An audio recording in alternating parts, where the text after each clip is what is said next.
Good morning. This is the Valentine's Day version of the Planning and Zoning Commission in the City of Prescott. Welcome on a rainy morning. Assuming nobody melted on the way here today. Where's the flowers? I'll get you the flowers later, Terry. Tough, Or at least donuts. tough crowd. Okay. We have just a couple items today, but first I want to get into the minutes.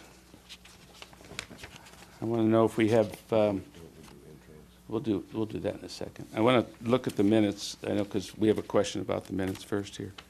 But, does anybody have comments about the minutes?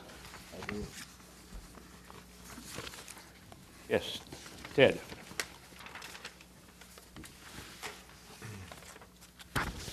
Over on page 2,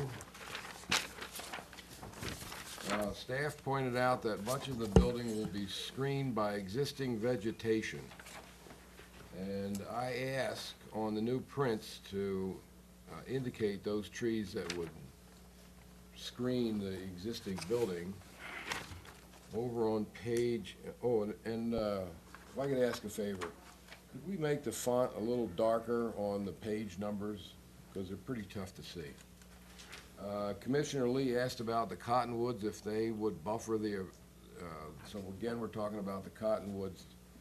And then further down on that page, it said Commissioner Roop asked the staff please site plan that shows where the cottonwoods are in relation. All deference to Commissioner Roop, I asked if we could position the cottonwoods, and then that's for the minutes.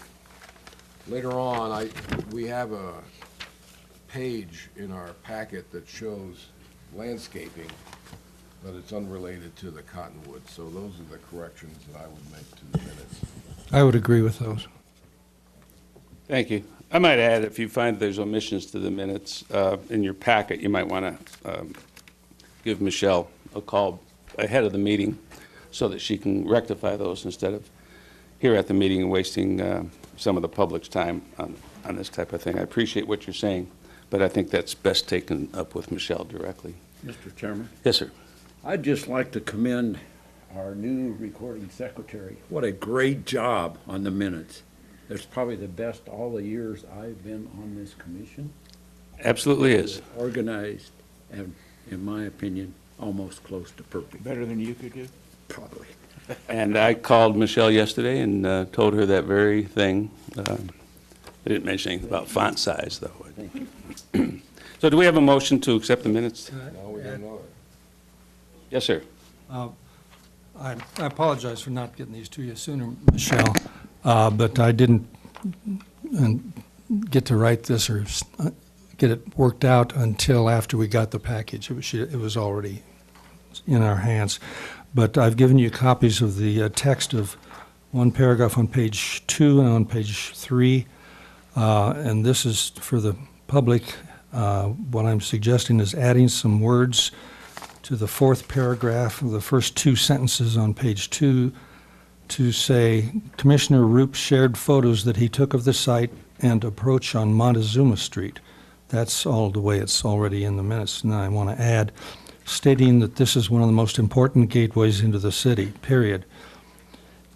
He asked if the view from Montezuma Street could be visually softened, period. He also requested additional information on the number of parking spaces required for the various uses proposed for the site, period. And I went back in my notes and all that to make sure this was accurate.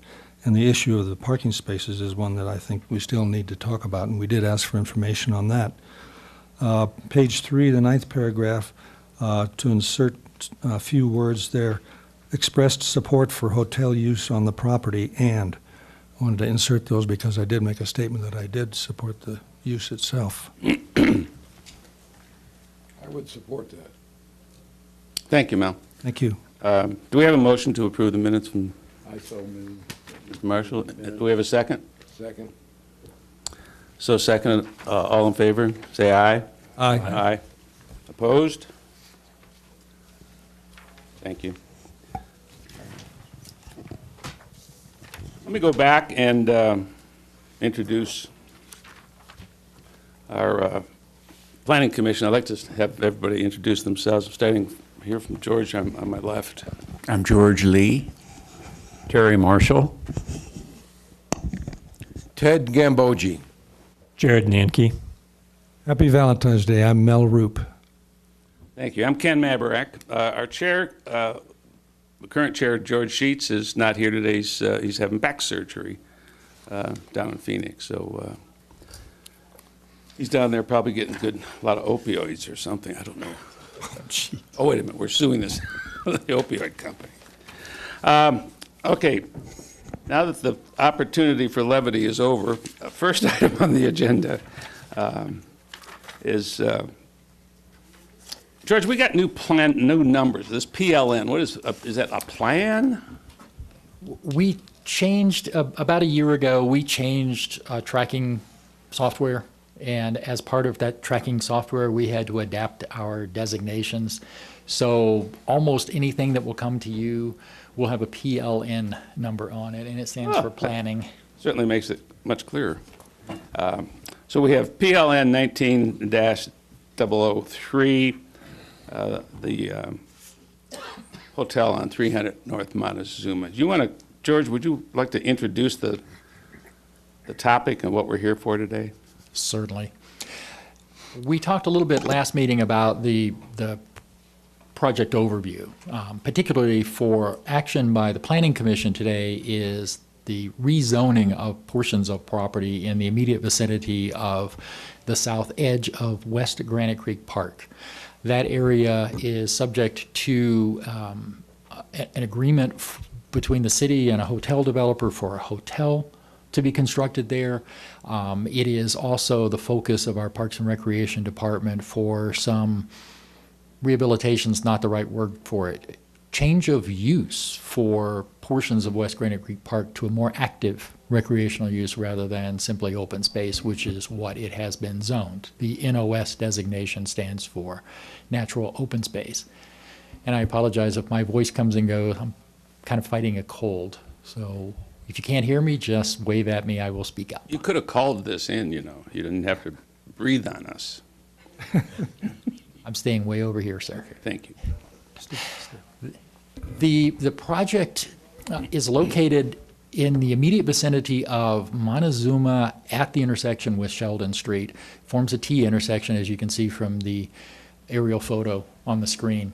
That T intersection, the west edge of that T intersection is currently a parking area.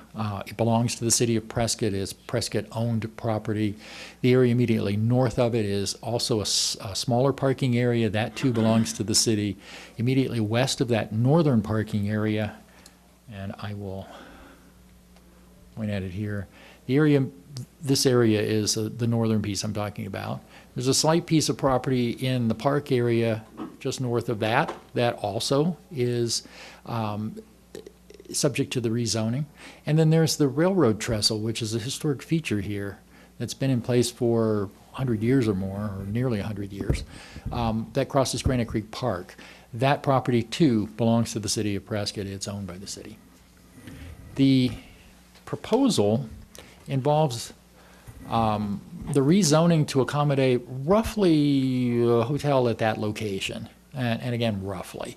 That is not a scaled green blob I've stuck on the map. It is approximate shape of the hotel. The rezoning particularly accomplishes two functions. One is specifically related to this area. This was a residual strip of business regional zoning that was left over after the city converted its zoning from the old zoning code prior to 2001 to the land development code that became effective in 2003. In between those times, we rezoned a number of areas, and one of the things the land development code did that the prior zoning didn't do was to have a downtown business district zoning category. So the area was zoned, and for some reason, instead of simply carrying it through that strip to a more natural boundary, they stopped there. That ultimately, I think, was partly because this area is public parking. It belongs to the city. It is actually part of the right-of-way of Montezuma Street, or part of the city-owned parcel that was acquired for Montezuma's construction. So that's been parking all along. There wasn't anticipated any business development there, and I think they just left it out of the rezoning. So part of this is to simply clean this up and move the downtown boundary up to an area that makes more sense from a development standpoint. The other part of it is to change this portion of West Granite Creek Park, which is currently zoned NOS, natural open space, which does not allow for most active recreational type uses. It would allow for picnicking and hiking paths, but not meeting spaces or ball fields or areas like has been anticipated. I know we talked a little bit last time, and one of the anticipated uses may be a farmer's market on a portion of this property. So that change is more for the city in an effort to conform to the zoning criteria for its own uses. I think the city attorney talked to you last time just briefly about zoning changes and whether or not the city is subject to its own zoning. Prescott has a long history of subjecting itself to its own zoning, so we make modifications to allow city uses. This will do that. It will allow the active recreation uses that Parks and Recreation has been planning for this area to come to fruition at some point in the future. Just to give you an idea of all around what the zoning is nearby. Again, you can see downtown business district is this green, and you can see that was specifically the strip we were talking about a moment ago. Seems like it was left out of the downtown business district boundaries for some reason. That was BG before George. I'm not quite sure why they made that decision. This area is a commercial shopping center. We're all familiar with that, the Sprouts and Starbucks locations. This area is a light industrial district, so it abuts West Granite Creek Park, and in fact, that area is the APS yard that many of us are familiar with. That APS yard currently occupies a very large area. They're in process of reducing it and eliminating some of that property from APS ownership, selling it to other entities for development purposes or reuse. And then the surrounding properties beyond that are residential up here. This is the south edge of the Dexter neighborhood. It is about 50 to 80 feet higher than Granite Creek Park in elevation. This area, you're headed more into the western reaches of downtown. As part of everything we submit to you relating to zoning, there's almost always, in fact, almost always, a site plan associated. Generally, rezoning occurs because of a reason. Something's going on in relation to that. So we've provided you a conceptual site plan of the hotel layout and location for you to take a look at. If you have recommendations regarding that, we will certainly take those recommendations and forward them on to the City Council as part of whatever motion you make relating to the zoning. The site plan is not before you for action, but certainly you have plenty of experience, and anything you provide to us and advice will be transmitted on to Council, who will make the ultimate decisions on the zoning. So we provided this information to you last time. It was a slightly different plan. There's more information on this plan that gives you some idea of, to a degree, some of the locations of the trees in this area. It also provided some additional information here on setbacks to the curb and sidewalk from the building. That was one of the questions. We were estimating a number last time. This is a more specific number, and I think you can see that at this space, it's approximately 14 feet back from that curb. George, could you, the best you can with that pointer, maybe you need to come up here. I had talked to a couple of the commissioners, and it was difficult for us to determine where the property line was. There were some faint lines on that site plan, and we couldn't tell which is the property line. That's actually an interesting thing. There is no property line there. The strip of property that contains Montezuma Street simply widens out into this property. It is all one parcel at that location. So there's no property line along where Montezuma exists. So technically, it's well past the property line. It's well past the property line because the property line's on the other side of the street. Could you show us where the curb on Montezuma is? So again, and you can see it located on these smaller diagrams. It actually, those measurements show that curb. So it's right along here approximately. And I apologize, Black that area, pointer, Can you show it to us on the black area? that I need to come up there and look at. So that's this line. That's the curb. That's the Montezuma curb? So And that's what's that- the sidewalk? The sidewalk is 6 feet wide, 5 feet wide at that point. So in other words, your distances in those two black panels is from the curb? Right. It seemed that the proximity to the drive aisle, the drive lanes, was the focus of your questions rather than distance from the sidewalk. Again, vehicular traffic. So that was one of the things we showed.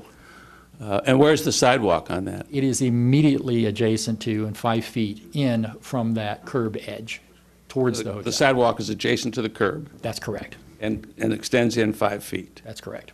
So the buildings would be roughly calling it 14 feet. The buildings would be 9 feet from the sidewalk? Approximately, yes. Thank you. One of the other questions, we provided you some clarity on the number of parking spaces that are proposed to be provided. That's 120 parking spaces, and that's shown in the staff report. It's also shown on the large-scale drawings that we gave you. One of the questions that came up was, one of the concerns that came up was obviously discussion of that proximity of the building to the sidewalk and the street. In addressing that, the proposed hotel developers have submitted a portion of a conceptual landscape plan, and we don't have the full plan. Plans have not been submitted to the city for approval yet, so we don't have a full set of plans that indicate everything specifically. Just to give you an idea of that, they're going to enhance the landscaping along that edge of the building, adjacent to the building itself. So this is, if you recall planning terminology, this is foundation plantings. These are against the building. They'll provide some screening of the structure itself. So, George, the cottonwoods come down and are replaced by these. The cottonwoods that will come down are not along that edge of the sidewalk. There are no cottonwoods along there. They are north of that site, and there are some that will likely be removed for the hotel construction. They are leaning in towards the existing parking lot to a point where they're certainly going to be within the building footprint. So 3 or 4 of those that are leaning in that direction will come down. The ones behind that are not anticipated to come down. Clearing will occur on the ground around them based on a conversation I had with our Recreation and Parks Department staff. Some clearing on the ground, but the main trees themselves will not come down as part of that park redevelopment. Terry, you had a question? Yeah, George, can you kind of explain what the plantings are there and what at maturity, how high they're going to be? At this stage, there's not enough information. We did not review this drawing based on our code requirements. That will happen at the building permit stage. Generally speaking, trees planted for landscape purposes based on the land development code are going to be 10 to 12 feet tall. Depending on the type of tree, we'll either use a box criteria, root ball type criteria, or a height criteria. Evergreen trees, we have a minimum height requirement. Other types of trees, it's a root ball size because that's a better indication of how big the tree will ultimately get. I would expect these would be 10 to 12 feet tall. There's understory vegetation that will be anywhere from ground cover to 4 feet tall. Now, how about the canopy? Is the canopy gonna, what, maturity overlap the street? No, these types of trees may grow out that way. I anticipate probably not more than a 30-foot diameter crown on the species of trees that are shown. They will be trimmed back, obviously. We trim trees away from streets everywhere else in town. They will be trimmed back in this case as well.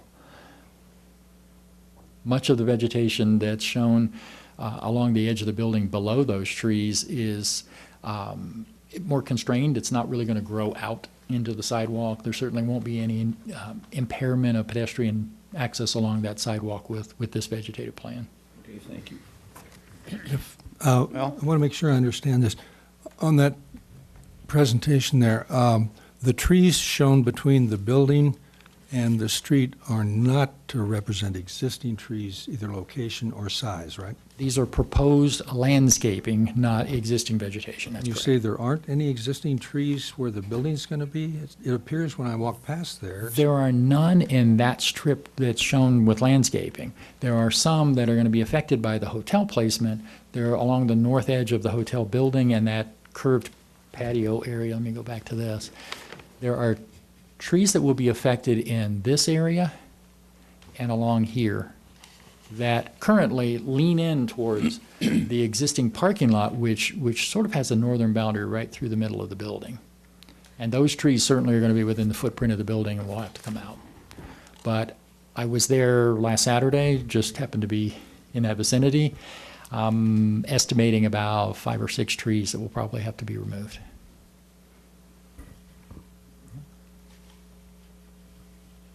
We also gave you some newer elevations. Previously, we only had artist renderings of the building. These elevations are more of an architectural type of elevation. They come from the architectural company that's designing the hotel for the builders. The elevations give you fenestration, window and door placement, and balcony locations. And we do have the developers here, and they do want to talk a little bit about that. So we'll have a little more information for you when they come up. That's just the other elevation. So again, just to bring back the point to specifically the audience today, your action, your agenda item is recommendation on the rezonings. That is the strip of BR to Downtown Business District, DTB, and the small portion of the NOS to DTB to accommodate the footprint of the hotel, and the remainder of the area shown on the maps from NOS to RS. RS is recreation space, allows active recreation uses. We'd be happy to answer any questions you may have for me. Thank you, We do George. have the representatives here. I believe Shane Shumway has some information for you. He spoke to you last time. Okay, Oh, I do. Questions for me? For George. yeah, go ahead, Mel. On the tree issue, if you could, can you put that on there?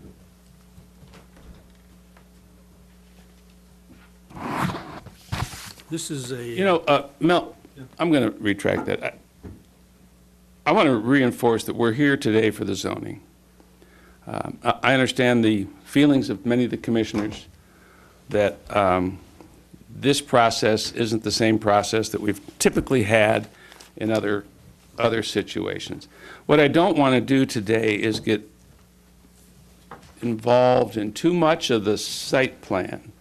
They've already acknowledged the site plan right now is somewhat fluid. It's going to change, perhaps. And I know we're going to lose some trees here or there, but I want to keep our meeting, I know we're going to talk about the site plan and maybe part of the process, and the public are going to do that. We're going to try and limit that conversation to a comment or two, but I don't think it's appropriate today to be discussing what some might consider minor issues with a proposed site plan. With that, Okay. say what you'd like. That's a good point, because I was going to start by making the point that we are just making a recommendation on the site plan, and if, as George No, said. we're not making I mean, a rec- excuse me, the zoning, I meant to say, Thank you. excuse me. And as George said, but they've shown us the site plan, and the reason we've been shown that are for very good reasons, because when you evaluate a zoning proposal, if you don't have any idea of how that translates into what's going to be on the ground, then, and that the reason they give us a site plan, so we have some idea, realizing it could change. Correct. And especially things like the building elevation and what materials are on there. You know, that's not, I don't believe in getting into that kind of detail so we're not designing a building. But what is relevant to the zoning is what's the general massing of the building on the site and the parking and those kinds of things, because within the zoning district categories, you can skin a cat a lot of different ways. That's correct. My apologies to cat lovers in the audience. But There aren't any here, are there? but the zoning categories are very general. They talk about minimum setbacks, maximum height, those kinds of things. But you can translate that to several different ways, and some ways Thank you. are very nice, and some would not be acceptable. So we need to look at zoning and make comments about those things that relate to the, And I agree what with you. zoning's I'm not sure we're approved. quite there yet You know. today. okay? Maybe a little later on in the Yeah, session. and the trees are an issue because that's relates to the overall appearance of the building and the setback of the building and that sort of thing, the community impact of what is proposed to be built on it. And I looked at I did some research on the trees since that's the subject we're on right now. And George, if you could show that picture. I'll be brief. Thank you. The trees, there's several concerns I have about the way it's being screened, and I agree there should be some screening. What I learned online is that cottonwoods have an average life of 40 to 50 years, and every tree, every plant material has a finite life to it. So we have to look at the long term. No, I'm gonna stop. I don't think talking about trees right now is the issue for today. I appreciate your comments, and I appreciate everything you've said about this, but I don't think we should be spending a lot of time talking about trees until we hear from the developer as to the site plan. Okay, I can hold my comments. I have comments on the mass. That would be great. on If the you could other hold stuff, those too. comments until we get a little But further our into the- desire here is just to make it the best possible project for the I city. fully understand. The mission today technically is zoning. While we may want some more issues here today, technically, we're here for zoning. I'd like to hear from the developer next. Okay, but I and believe get the his- site plan is relevant to the zoning. There's no question that it is. Okay, thank You're you. right. I think all of us agree to that. Okay, thank you. Could we hear from the boys? I think we had Dad here last week. He was here, yes, he was. He couldn't make it today. His wife wanted him for Valentine's Day, so. My wife did as well, but I'm happy to be here. So, Man thanks after for my having own us. heart. My name's Shane Shumway. Stephen is here with me as well. We're with WSH Hospitality. I don't think individuals know this, but WSH stands for Where in the Sam Hill. So we're hoping after this meeting, we're not asking ourselves, where in the Sam Hill are we? So today, we just want to... Did you just make that up because of the warehouse? No, it actually is named after the warehouse. So Okay. I wanted to just start by saying, and I think George touched on this as well, this project is not just about placing a hotel on a piece of property. It's a vision that the hotel is a part of, but it's more than that. It incorporates rejuvenating and revitalizing historic buildings. It incorporates kind of rethinking a park area to make that available for public use, rethinking how those trailways are defined for public use. And as George mentioned, that APS property, kind of what does that look like long-term as well. And so this is a project where a lot of different people had to come together and kind of come up with something that could work with all parties involved, because it doesn't just involve city properties, it does involve private property as well that's being incorporated into the project. I did want to just discuss a couple of items that might be helpful on the site plan from comments that I received in this last hearing. One of those was you wanted some information on the length of the building along Montezuma. Someone mentioned 200 feet. It's not. I mentioned 200 feet in hopes you'd actually come up with the right number. Thank you. 200 is the northern elevation, not the along Montezuma. That's correct. So that along Montezuma, it's 106 feet. And we definitely heard the comment of, really how does that building face with Montezuma? That's a key part of this. And I wanted to just address kind of what we have tried to do and what we can do, keeping in mind that we are in the floodway. And the floodway does present us with some really significant restraints on how you can position the building and what your foundation can look like in that positioning. In our development agreement with the city, one of the paragraphs in that development agreement is that we are to incorporate historic elements into the building in order to ensure that it fits in this kind of downtown area. So what that means for us is we're using a tumbled brick with metal balconies, especially along Montezuma, because that, you're absolutely right. As people drive in, that's a key element of the building, and you want that to be to just look as fantastic as you want. So that will be a full brick facade with EIFS on the insets, but also with balconies that people can use. For those who aren't familiar with EIFS, could you explain what that is? An EIFS is Stucco. it's a stucco material. So if you can I pull up the elevation, that Montezuma elevation. So we are, just so you know, we are producing renderings. These are just elevations, but we're producing these realistic renderings of these. That's still in process. It takes time to do that. But is there a laser pointer on this? How does it work? This one? Okay. So the historic elements that we've seen, like on the Hassayampa, the St. Michael's and things like that, is there's lots of brick, there's some Spanish tile, and then in order to really incorporate that railroad trestle bridge into the project, we're adding balconies onto various corners of the building.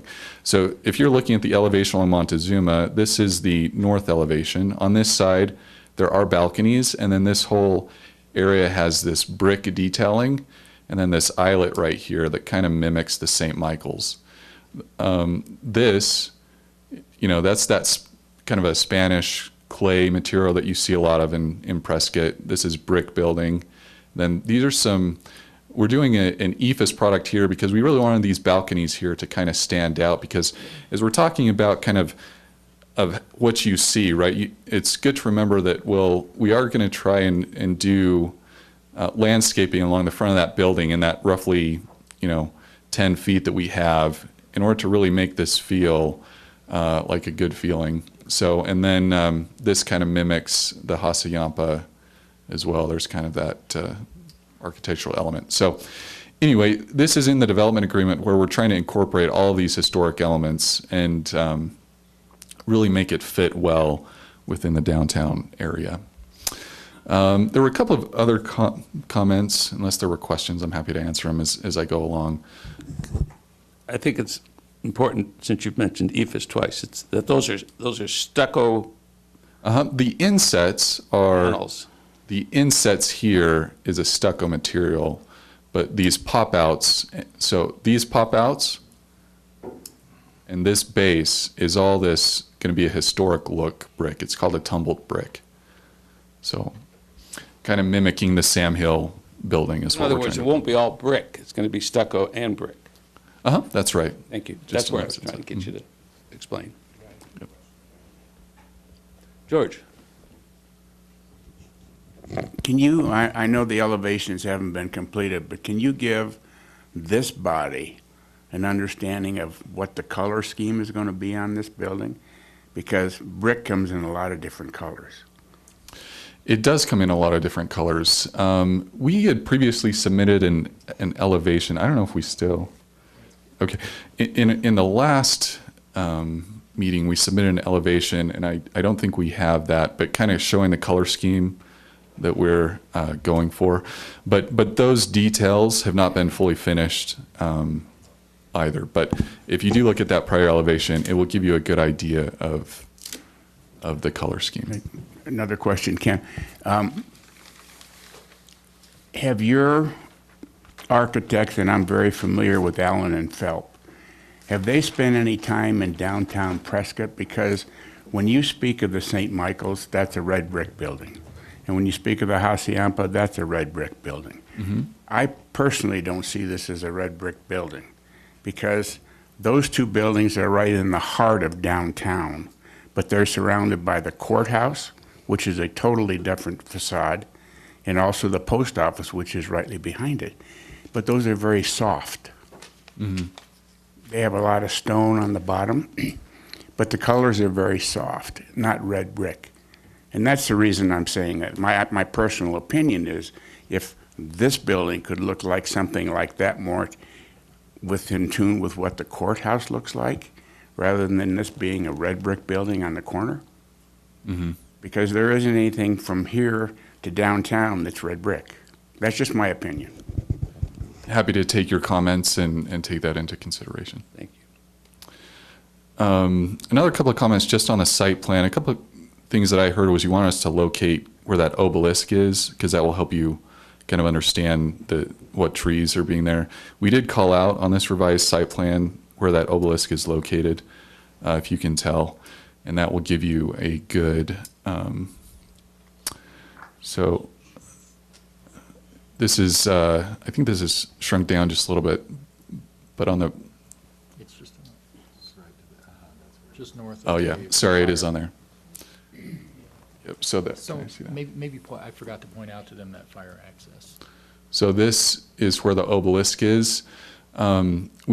This site plan does show existing trees. So when you're looking on this, these circled areas are existing trees.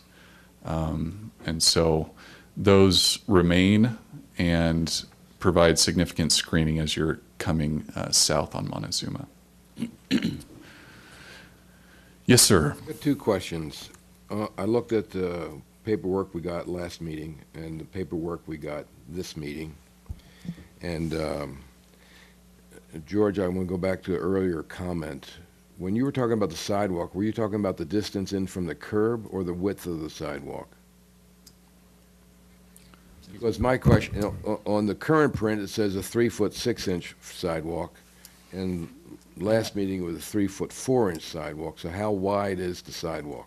I believe that sidewalk's wider than that. I think it's 5 feet. Typically 5 feet. Four Because in the four print- is actually. We actually have an engineer here who could Possibility. answer that, Mr. Kelly. Is that sidewalks typically 5 feet? Thank you. And then the other question, the building, from the prints we saw last meeting to now, the building hasn't moved. No, and the principal reason for that is the floodplain. Floodplain. So if we start moving In this that around. northwest corner? Yeah, Yeah, right, sorry. thank you. Thank you. Mr. Marshall has another question for you. Say something, Steve. Before I had to leave at the last meeting, I had asked a question about the 13 parking spaces or end of the parking lot. Now, is there gonna be parking bumpers or anything, or is that just gonna be painted stripes so they can come in off of, Granite. We're happy to consider how you want that to look. Initially, our thought was to not have bumpers which prevent flow through there. it was just a question. Yeah, no bumpers at this point. Thank you. Mel? Thank you for appreciate the additional detail, even though I know we're not supposed to get into detail. I appreciate what you're showing us on the elevations, because that's really important, especially, like you say, the integration into downtown. So thank you for showing us that.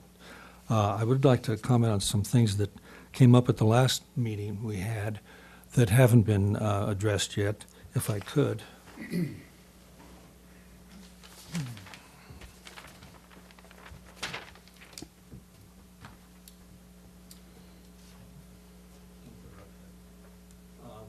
One of the issues that was raised by a couple of commission members on the frontage of the building, and a question was raised: could the building be stepped back so as to soften the frontage against Montezuma, and as you're coming down Montezuma? And I suggested that there are a lot of ways you can do that. I said one way that I've done is to just rotate part of the building a few degrees so that it's not hard against the thing. I did a study, a little feasibility study of the thing, and I determined that really wasn't feasible. Even if you leave most of the building where it is now and just rotate part of it to soften the impact on Montezuma, I don't believe that's feasible, because it takes away so much of the developable land that it's not possible to meet the project's ultimate goals of how many rooms and so forth to make it viable. So that didn't work. So then I looked at this stepping back idea that was brought. You can put that first one on there, the first one I gave you, George.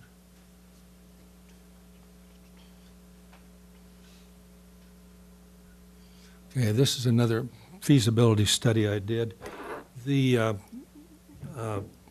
point the applicant makes is one we have to remember. Oh, my thing's not working now. Okay. This whole area here, the pool, this footprint of the building, all of this is exactly as it is proposed.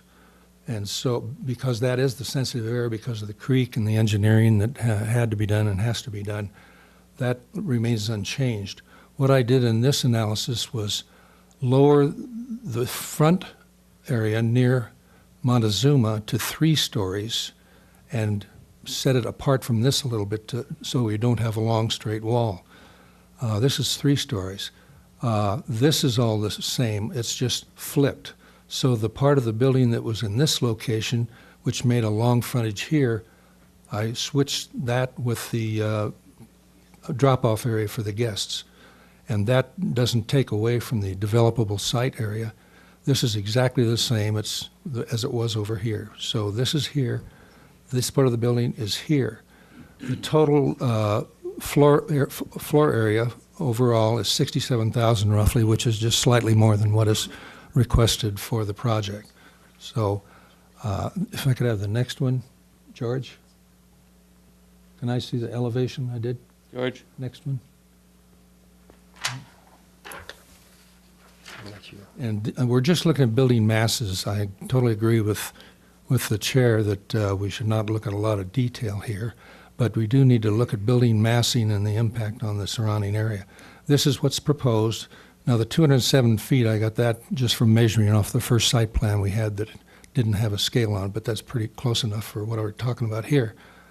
And again, the 13 is what I was assuming a typical property line, but it's really a right-of-way line, I guess. But it's within a few feet of what the building would be. The exact footage I don't think is too important to talk about too much. Now, this option that I had to have a smaller frontage here in the front, you've got to put those rooms somewhere else. And this could be accomplished to get the square footage, but the developer would have to be given an additional 10 feet or 1 story of height for a portion at the back of the lot. Now, the distance from the higher to the front here is almost 100 feet. So this is the stair-stepping thing that was brought up at the last meeting, which could be accomplished. But we have to allow a little more height. I know a lot of people are goosey about height, but height in itself is not bad. And 1 story, I think, 10 feet or whatever it might be, I think would be a small thing to do to achieve this here. This would also provide a setback of 36 feet. If there are any of the existing trees that could be preserved, we need to look at could they be preserved along that side as well. Okay, thank you. Let's see. Let me, you should show this.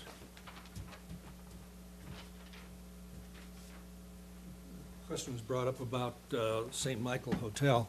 Here's a picture of it. I don't have plans, but it appears that the height of this is very similar, which is 3 stories, to the lower element that I've shown on this feasibility study. So that's very close. It's 3 stories and has brick and so forth. But just for reference of what's in the area, this is the first major historic building, I think, as you're going down there. And I think a lower profile on this project would not cost them any square footage and would help with that issue. Thank you. Thank you. Mel used to be a planner, in case you couldn't tell. I've done feasibility studies for a lot of projects. I appreciate that. And it can be done. I'm going to back up here because I want to hear from the public.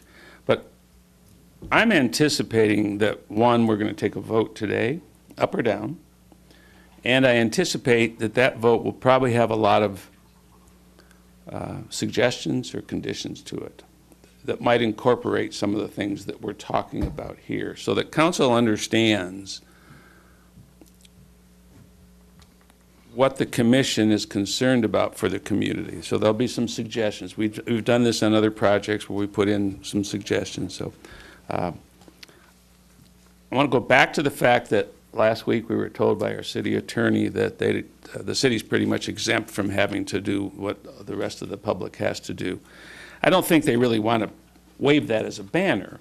So I'm pretty comfortable that when we do vote on this, we're going to incorporate some of the conditions or the comments that we've had here on this commission, and perhaps some comments from the public. So I don't want to stray too far from the zoning issue here. I think we can incorporate some of the concerns that the commissioners have in our vote. And with that, George, you have something? No, I was just going to reiterate that what we said earlier. Any suggestions you make Right. will be transmitted on to both the developers who are here Thank you. listening and the city council. Now, I'd like to hear from the public to see what the public has to say and their feelings about the building, the location. Yes, sir.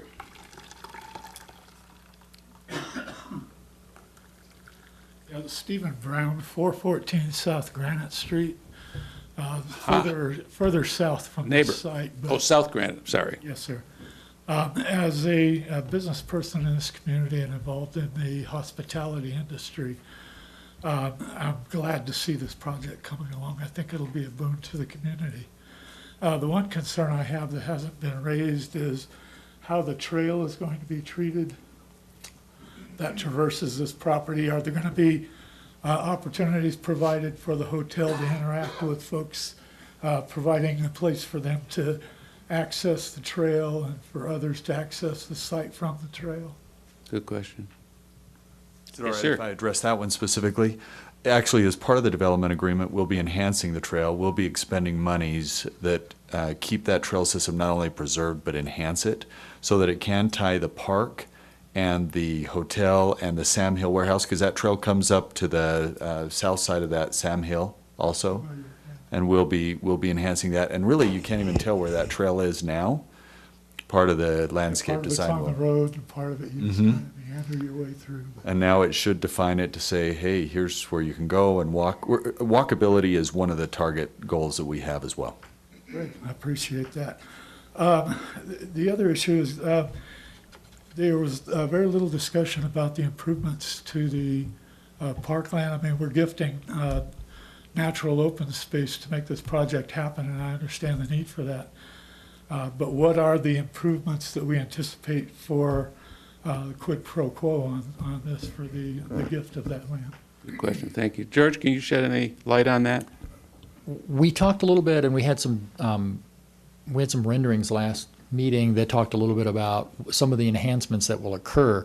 Part of the development agreement does provide for the downtown Hilton Garden to do an enhancement of that, and I think they have some more information that might be helpful, rather than me just tell you what the Parks They'll Department all come plan out is. as a site plan. Now's the time.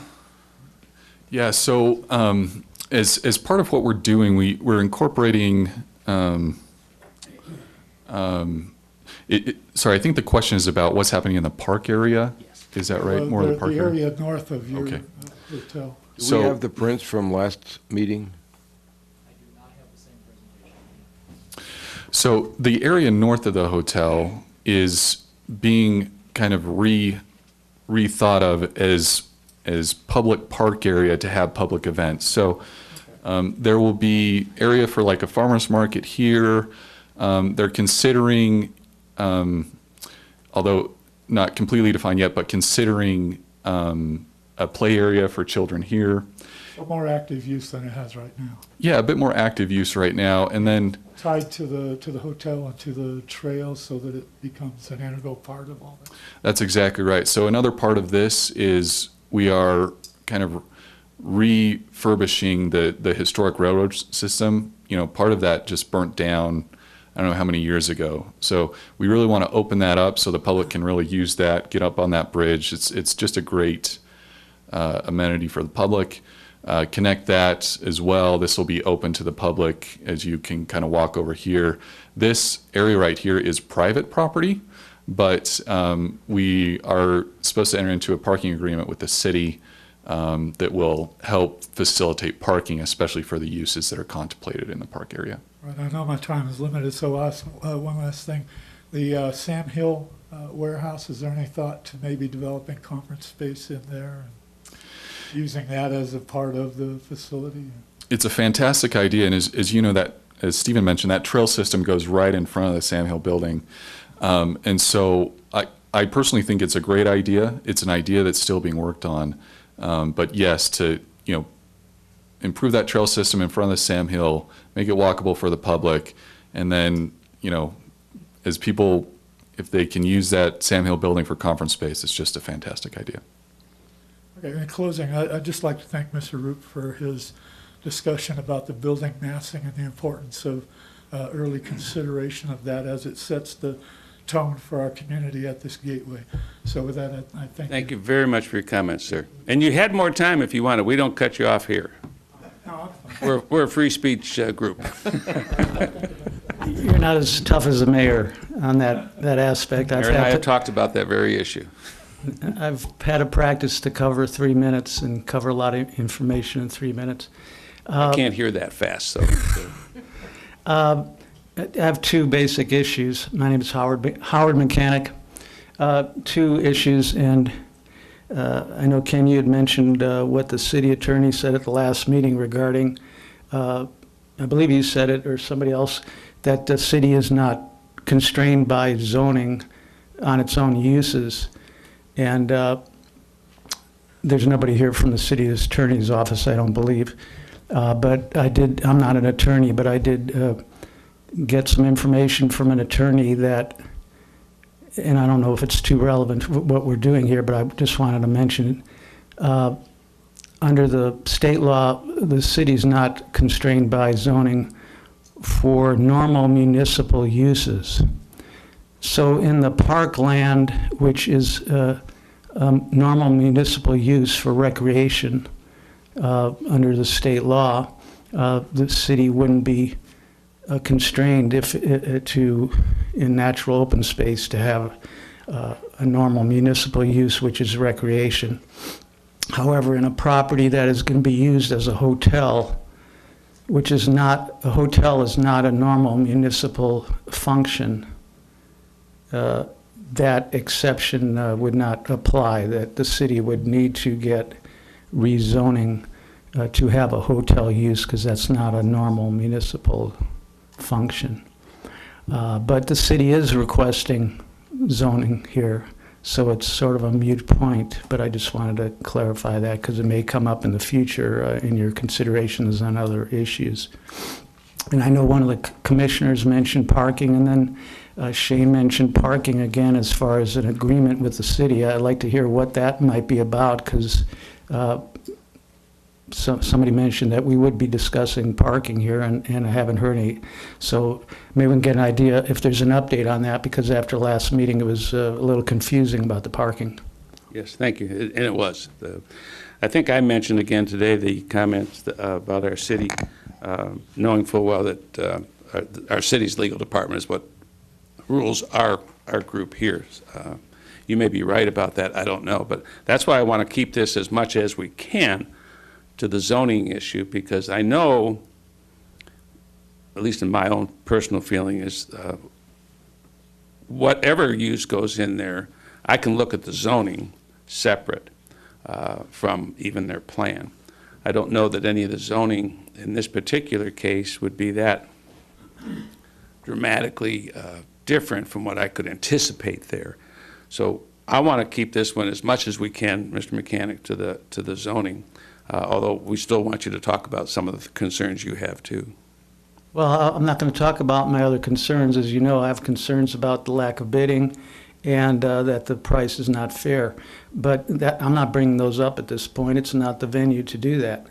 But do you think there should be a discussion about parking? I think parking is part of what we look at when we look at zoning, because usually when we look at zoning, we're looking at a site plan. So okay. I don't know how to separate some of the things that are separate here. Yeah. And so, yes, I think we have to look at what's going to happen. We're talking about a hotel that is just about right there at the parking ratio for hotels. I think we're 1 per room plus 20 or something like that is what the code says. Can we get information on what the parking discussion is? But what I was going to my real point is, if there's other uses in that area that are going to use that parking, it does complicate a parking situation. So from that perspective, I understand parking. So on the site plan, currently it has 120 parking spots. I think that's above the ratio that we would need actually just, if this was just a hotel project, but it's not just a hotel project. So the nice thing about hotel use and park use is that those have different times of usage. So typically a park area, if you're having events in the park area, you know, it's 8 a.m. to 4 or 5 p.m. Hotel use is just pretty much just the opposite of that. And so right now what's contemplated is that there is open parking for public use to accomplish that peak off peak thing. And we're really opening up that parking lot for that use. Thank you. I also wanted to note there's other areas for parking around as well, but we'll be the party who will be purchasing that private land in order to use it for public use in the park area. So, thanks. So if we'll be the party that purchases the property? Is that what you're saying?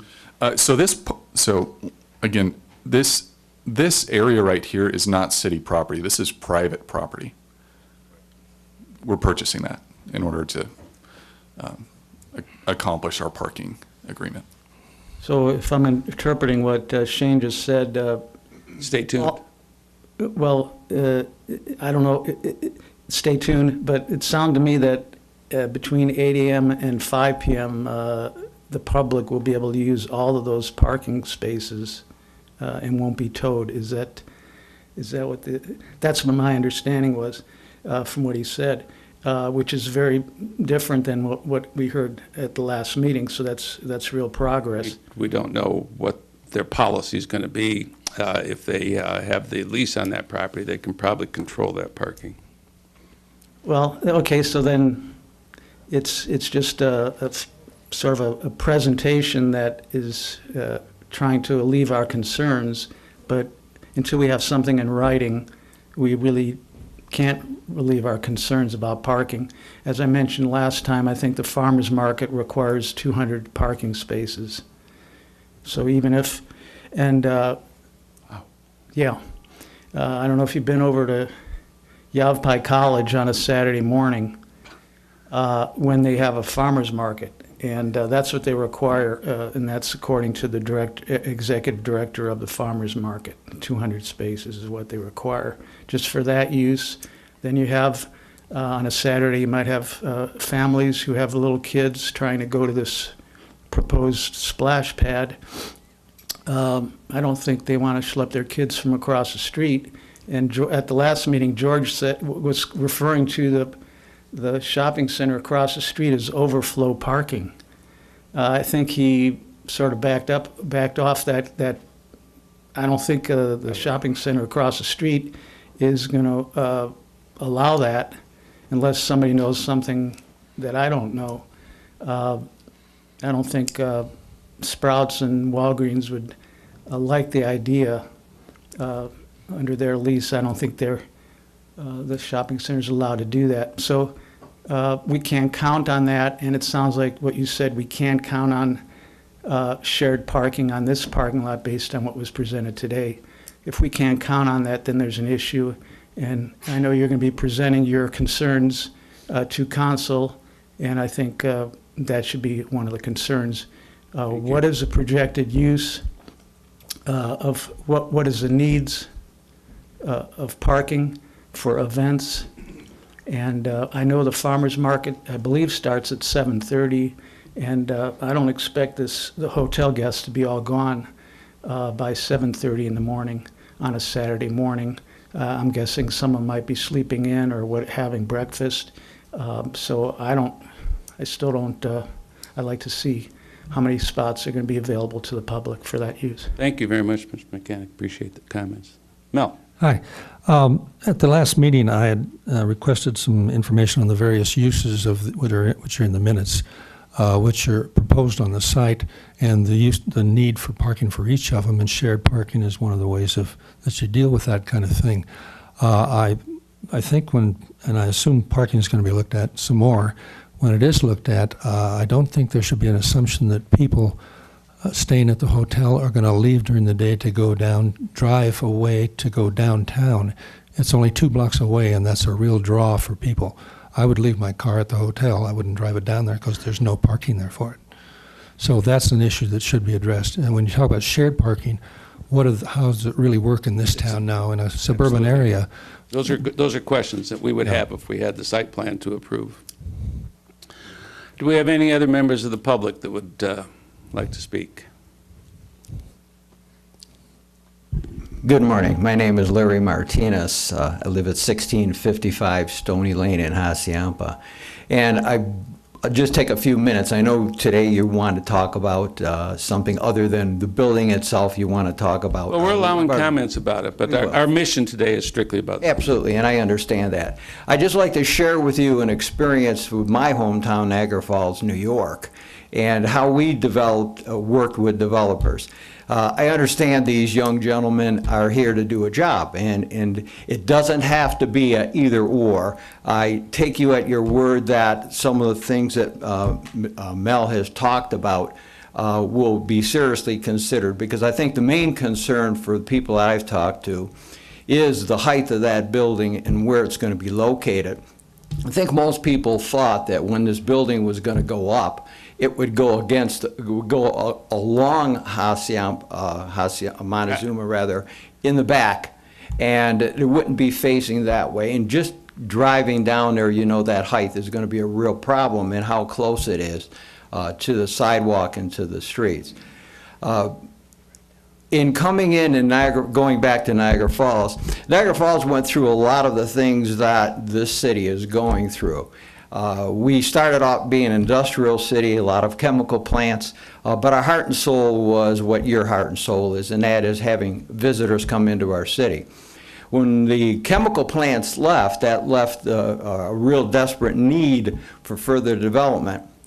And as the developers came in, as you realize, long after these gentlemen move on, and with all due respect, to another project, we're going to be left as residents with the culture that is left by the building that they leave behind. And my boss once said to me that as the developers come in and make their pitches, that he never had such a good offer. The last time somebody made him such a good offer, he had to marry her. It sounds very good. I'm hoping that developers will be able to take in consideration the height issues on here. But again, I just want to emphasize that when they come in, it's not an either or, and that we have to keep in account what's going to happen after they leave. What does it do to the culture and what Prescott is to all the people that are here?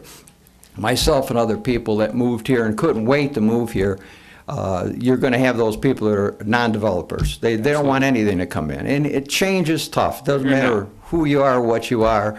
What you have could be the worst thing in the world. It's what you have and you're comfortable with. So, again, I appreciate what you do. I've been in your position before, not as a developer or sitting on this, but on many types of boards. And I'm hoping you can work this out for the best of the city. Little disappointed that there aren't more people here today, but maybe they knew that today wasn't the day to be here. We'll see. But as you know, there's a lot of concern in the community about how this is going to turn out. So good luck. Thank you very to much. all of you on that. How far is Love Canal from Niagara Falls? It's in Niagara Falls. Too bad you had to mention that. Well, but you know, that problem got solved. This isn't anywhere like it, but it is similar to what we went through with developers. I was not implying that. Yeah, there are a lot of buildings that got into Niagara Falls now, as you compare it to Niagara Falls, Ontario, that just did not fit into to what Niagara Falls was and is. And we paid a tremendous price for it in the drop of the number of people who live there. And when you compare it to what the Canadians did about their development, they were very much government involved. Absolutely. I'm familiar with that area. I used to go to are you? upstate New York all the time from Michigan. Thank you. Thank you, gentlemen. Yes, sir. Do we have any other members of the public that would like to speak? Would either of our councilmen who are in attendance today like to add something? Councilman Lamerson. Yeah, as your liaison, I think you guys are doing a good job. I think, you're asking the right questions. You're going down a path that, each one of you were handpicked to sit on this commission for a reason. All right?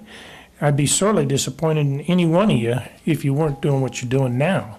And it's going to take a while. And I'm sure that everybody in the community expects change to take a while. It's not something that we're just going to come in and bring in the bulldozers and all this other stuff. I mean, it takes a while to plan. That's why it's called planning and zoning. Does the plan make sense? Does the zoning change in this particular area make sense? And, that's why you're here. Look at what's compatible, okay?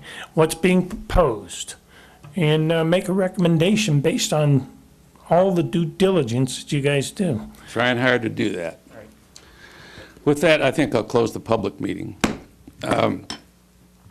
Oh, well, you're not public, so you can. Thank you. Last meeting Sorry here, about that. of course, I made my concerns known regarding the massive height of that end of the building on Montezuma. And now that we have a more specific measurement between the sidewalk and the wall of 9 feet, of course, I'm not an arborist, so putting a small tree in there with some expectation that's going to soften the height of that building, I think is not reasonable. You're talking about 4.5 feet from the center of that trunk to the edge of the sidewalk and the building itself. You're probably going to expect maybe a maximum height of that tree to be maybe 15 feet or something, which just comes up to that first horizontal level of their projection of that wall. So you're still going to have 40 feet above that. It's still going to be massively visual. And Mel's suggestion that some type of a stair-step process or flipping the site plan sounds like something that might be considered. My question as far as zoning goes, at business regional, what would be the setback allowance in a business regional zone relative to the downtown business district zone? The minimum requirement for the business regional is 10 feet of setback. For the downtown business district, there is no front setback. None. So even if we allowed it to stay business regional, we'd only pick up 1 foot as far as the setback, so that's probably not real significant. And, So I and think as we- George mentioned, we're not sure setting back from where, since the property line is somewhere in the middle of Montezuma, so we Right. arbitrarily set the curb. That doesn't Well, really Mr. solve any Chairman, problem. as part of the development agreement, the parcel will be created for lease purposes, so there will actually be a boundary to measure that, but I would expect it's right at the outside edge of the sidewalk. So they couldn't put parking in Montezuma. Correct. Thank you. And we can't put an additional lane in the hotel. So I think my comments really regarding the massive scale of that wall relative to the even a 9-foot space between the sidewalk and the wall itself is still such a huge impact visually that, some small amount of landscaping that is being proposed or possible, it's not going to soften that image very much. So I think that still has to be seriously considered when you do move into the site plan consideration. So I just wanted to make my comments re-emphasized. Thank you. Thank you. And I think this commission's very lucky to have 2 councilmen who routinely show up. I think we just have 1 liaison, but both of you come here, and that's sometimes very helpful on touchy matters. So we appreciate you guys. Mr. Acting Chair, can we make a motion? No, not yet. I mean, you can, but I'm not sure we're finished. I want to hear from the commissioners. I think that's a great time to do it right now. Mel, I think we've heard a lot of your comments. We're writing down some of these things that you've mentioned. But I'm going to be calling for a vote here very shortly, and I'd like to get a final comment from our commissioners. Can I ask a procedural question? Yes, sir. is the normal procedure to make a motion and then amend it by adding issues or concerns that should be further addressed, or how would that be Well, done? and I don't know the procedures, but here's my attitude on this is, and I was going to make it my comments coming past here, but my attitude is the council is asking us to look at zoning on this project. Whether we think that's the right thing or the fullest thing that should be done here, I want to honor their request. So I have no trouble when we make a motion, that motion be discussed and conditions or comments be added to a motion, if that answers your question. I had a question for clarification of the use itself, hotel. In reading the LDC, Land Development Code, is that right? That's correct. On page 10 is a table that lists all the various zoning categories and the allowable uses. And both of the categories we're talking about, both the commercial categories, list hotel as a permitted use. That's correct. The only difference I could find was 0 setback versus 10-foot setback. Is that really the only difference between those two as far as the hotel use is concerned? There are a couple of other uses, or a couple of other aspects of development that are different between the business regional zoning and the downtown business district. In the downtown business district, hospitality-related uses, restaurants and hotels specifically in this case, being applicable, are not required to provide on-site parking. So any parking you get in the downtown business district on a location is bonus parking from the perspective of the zoning category. This particular situation, because the vast majority of the site is already downtown business district, or that little strip of commercial along the top is sort of an anomaly. A portion of the building resides in that, a portion of the building and all of the parking resides in the downtown business district. Effectively, the downtown business district makes far more sense. It makes far more sense if you looked at the map we showed you. The residual strip doesn't make any sense. But as far as the difference in the uses, in this particular case, with this particular proposed use, it's setbacks and it's parking. The building height limitation is the same throughout. Landscaping requirements are the same throughout. That's really the only significant difference between the two districts. Okay, thanks.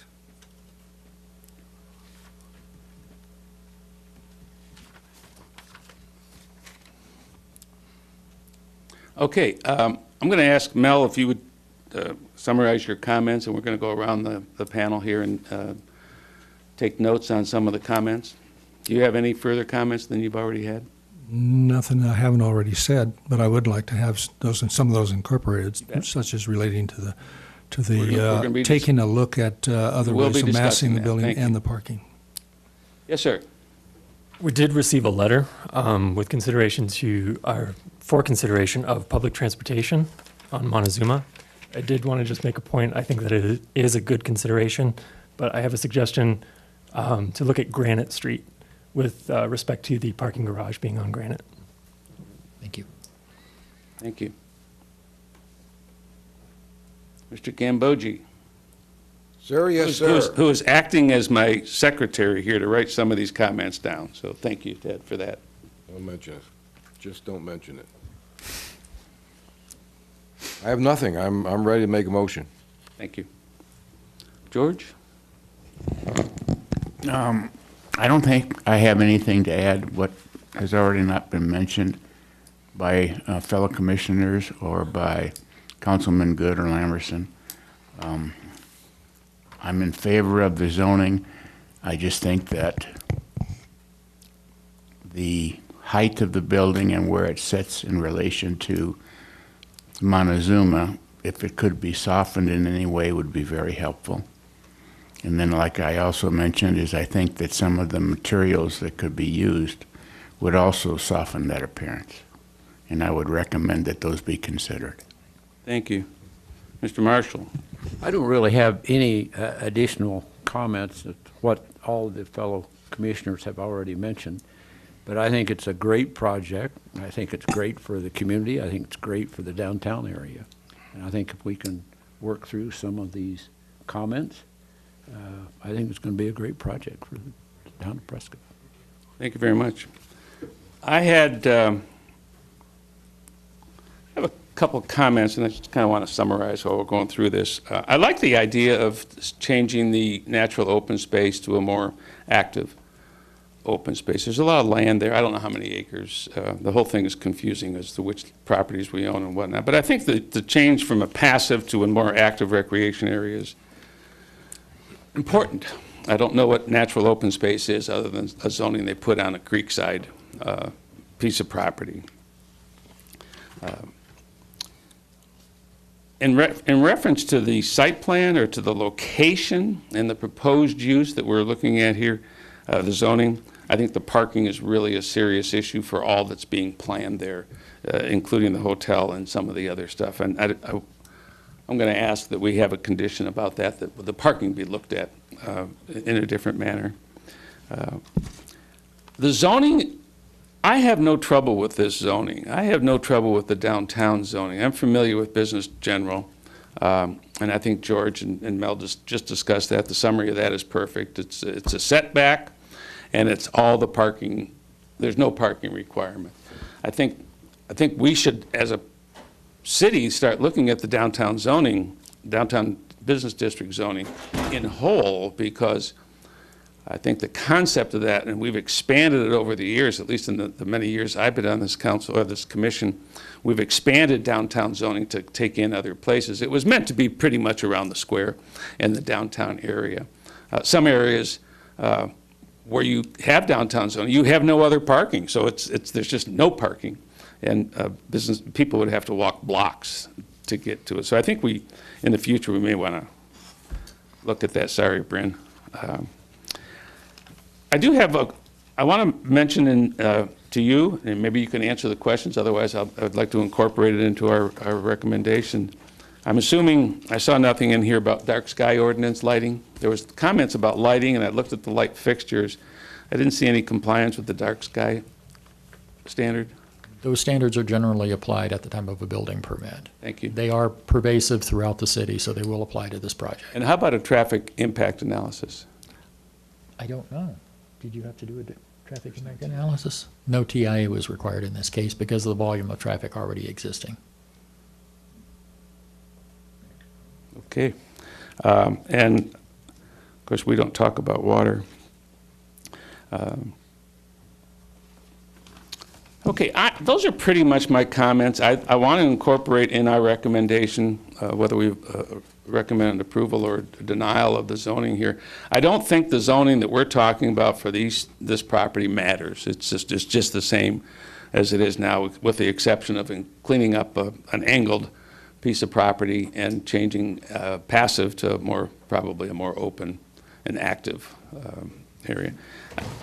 With those comments, I'm ready to listen to it and accept a motion. Mr. Chairman, if I may make a comment first before you take a motion.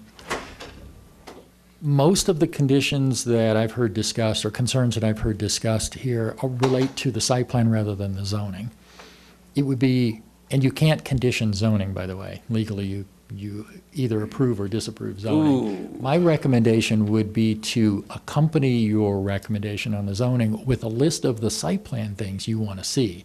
So it would go as either a separate document attached to your recommendation. But I don't know that it would be necessarily appropriate to make the approval of the zoning condition on suggestions for site plan changes, because that's what you're giving us, suggestions. There's no teeth to the suggestions you give. There is teeth to the recommendation on the zoning. It is a function of this body to make those recommendations. I would agree with that.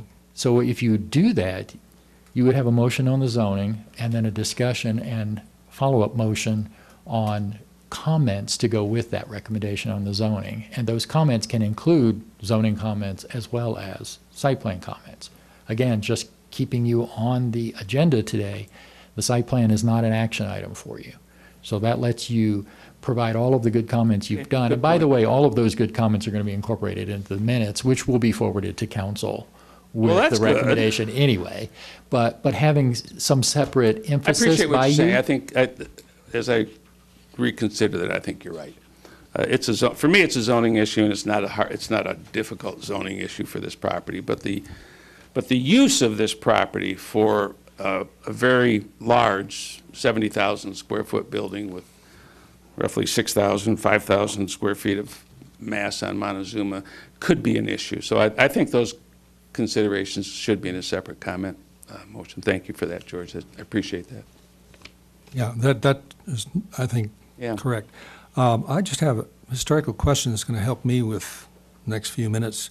And that is, I don't know, how did the idea of putting the farmer's market on this site come up? And is that a given for any reason? Because that's really introducing a real issue with the parking situation. If we can remove any of these proposed I think that's uses and one of not the things we affect the put into our hotel. comments, yeah. We don't want to affect the hotel use. That's the main thing. And if that has a negative effect on the hotel use, maybe that shouldn't be there. There are a lot of places in the city I've seen that have a lot of large area that has a lot of empty parking all the time. Oh, there's a bunch, sure. No, but I think, Mr. Chairman, Yes, sir. the determination as to the farmer's market going there has not been made. It is a consideration along with the other considerations of what's going to happen to that park area. I So have it no is one of knowledge many as to that, but I options. think it was just a good idea that somebody talked about when the gardens went away, that maybe it be substituted with the farmer's market.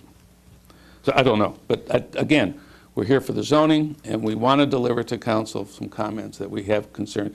Whether it's a hotel or a 60,000 square foot office building, which would be worse for parking, but I think we look at this area, it's an undeveloped area, it needs to be better utilized, in my opinion, for our community. I think something in here is more attractive than what we have right now. There's been a number of people who have looked at this parcel for various uses. It was even, I don't even know if the Shumways are aware that we used to have a little strip club on that trestle a number of years ago when there was a restaurant in the railroad car. I heard about that. It was in the paper, I think. So with, Chairman? yes, sir. I call for the question. Okay. You paint quite a picture. Pardon me? You painted quite a picture just then. I know. I'm still reeling from that. I hate to add those commentaries. Okay, so do we have a motion? Mr. Acting Chair, Yes, sir. I move that we accept the proposal to rezone, and after we vote on that, I'm going to make a second proposal. Okay, we have a motion. Do We we have a second? motion to approve, right? Second. Any discussion? All in favor, say aye. Aye. Opposed? So it passes unanimously. Now I'd like to make a second proposal.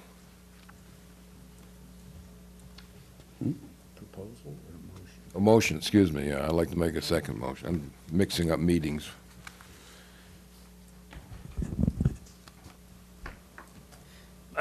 I'm so sorry. Go ahead. Along with our motion to approve the rezoning that's sent to City Council, we want to delineate a number of topics that we've discussed and we have concerns about. One of which is parking. Another one is associated with the building height, the terms we expressed about being massive, and the color scheme. The third is proximity to Montezuma. And the fourth is the letter that Commissioner Jenke received about, and this may relate to the farmer's market issue, is consideration of parking along Granite. That's the sum and total of my second motion. Okay. Do we have a second on that? For discussion? Well, you have to have a second. I just wanted to ask, We have to have a second before we can discuss okay, it. I'll second it, but I'd Okay. like to, Any discussion? okay. If only one thing I would suggest, Ted, I think you did a real good job on that. Would you agree to adding after the word height, add the words "and setback"? I would agree to that. Thank you.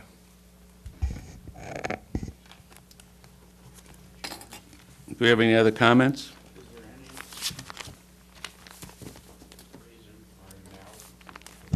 Is there any reason for an analysis of a traffic study for that intersection, getting in and out of there?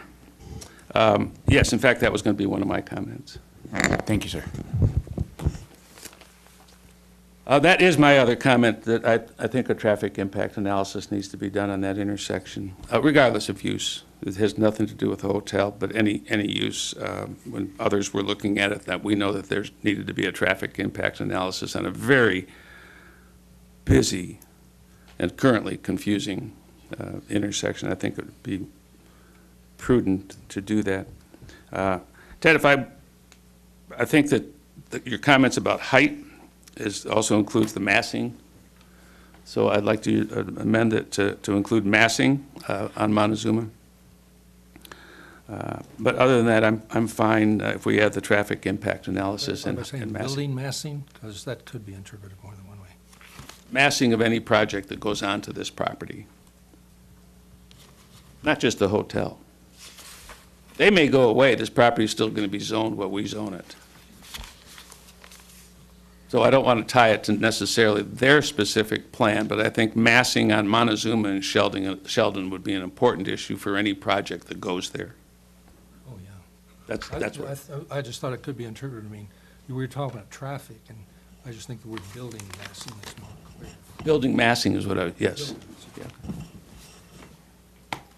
So now that we've convoluted Ted's suggestion, would there be any way to read that back? I think I'm seeing a no coming. I will do my best. Thank you. Commissioner Gambogi made a motion to send the city council a list of topics and concerns, including parking, building height, color scheme, proximity to Montezuma, and parking along Granite Street. Other items that were added to the motion are adding a traffic study, traffic impact analysis, and include the language of building massing of any project along Montezuma. Did you add the word "and setback" that setback. Ted agreed to? And setback, Word yes, setback. we will add that. Height and setback. Okay. Excuse me, for clarification too on my comment, it's regarding public transit options, accommodation for public transit on Granite Street.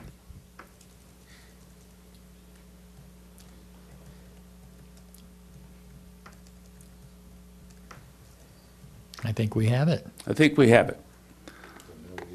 We're going to call for the vote. All those in favor of the motion, say aye. Aye. Opposed? Motion passes. Thank you, Mr. Chairman. And I hope, George, when you deliver that message to council, that you deliver it in the most diplomatic way, that we're not trying to design or modify or make any changes. The zoning will be forever until somebody comes back and wants to change it. And I think the comments that were made here have to do with zoning at a difficult intersection in our community. So that's the message I'd like to have council hear from us. So thank you. Mr. Acting Chairman, I propose a 5-minute break. Because of the longevity of the people who are sitting behind this council, apparently we need a 5-minute break.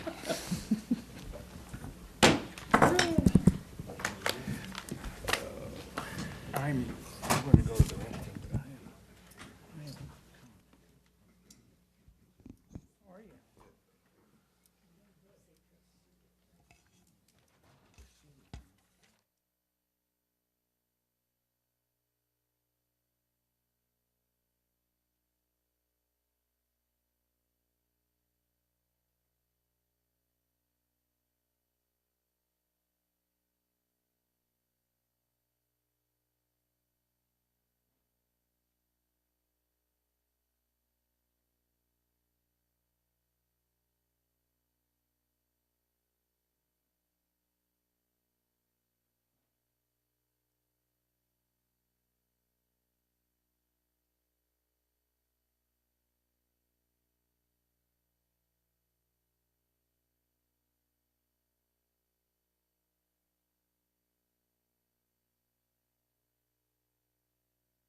Next item on our agenda today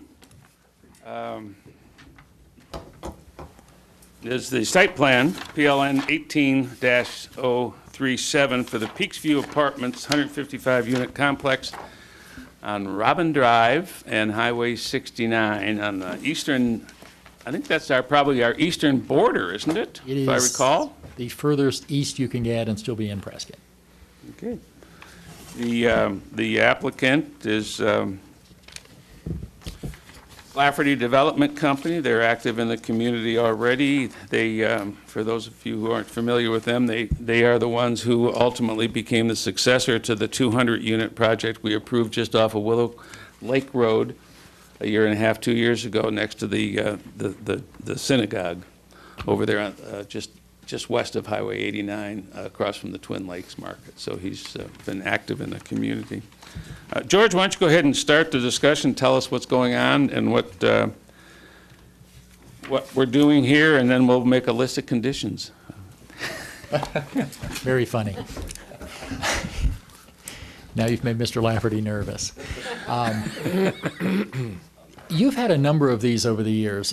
Several years ago, City Council adopted a new water allocation policy that requires a water service agreement in order to provide water to a development.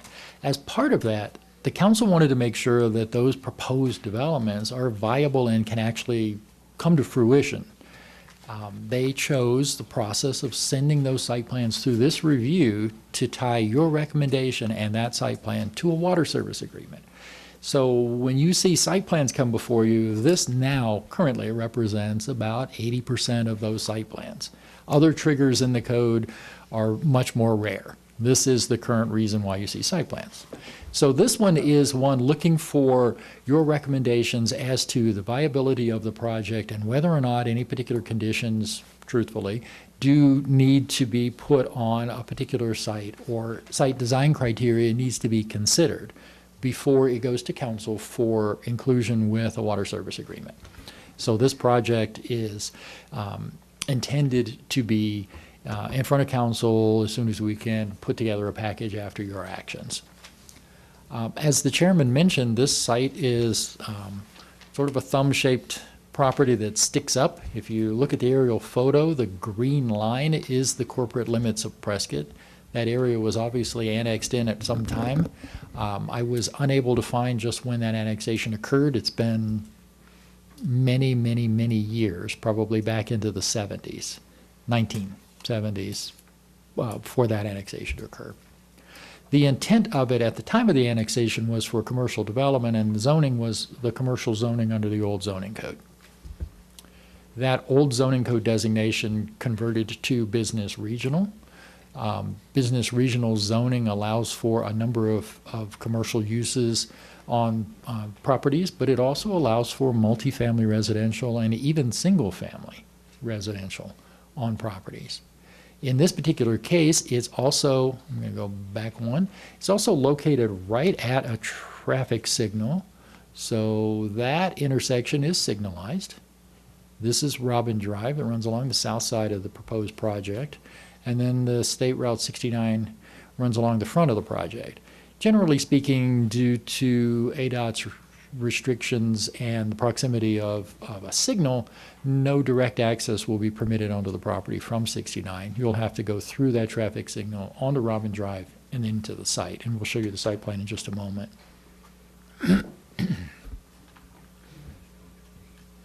So the conceptual site George, plan. Mr. Marshall has a question for you. Certainly.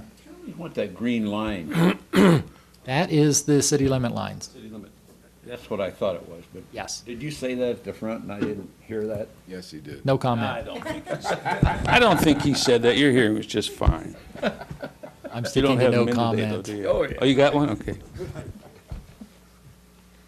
So you have a larger size drawing with you. It's very easy to read yours. It's very hard to read this. So I apologize to those folks watching from the audience or via television. I'm going to point at a few things just to give some directions and alignment for you. We'll let you ask questions from that point forward. So this again is that intersection. It's signalized now. This is Robin Drive that runs along this south side of the property.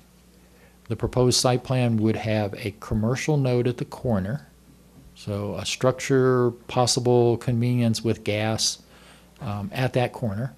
It has a driveway access off of the right-of-way of State Route 69, roughly 100 feet back. And then the residential portion of the property is represented by these buildings. There are 5 residential buildings plus a clubhouse meeting community space building.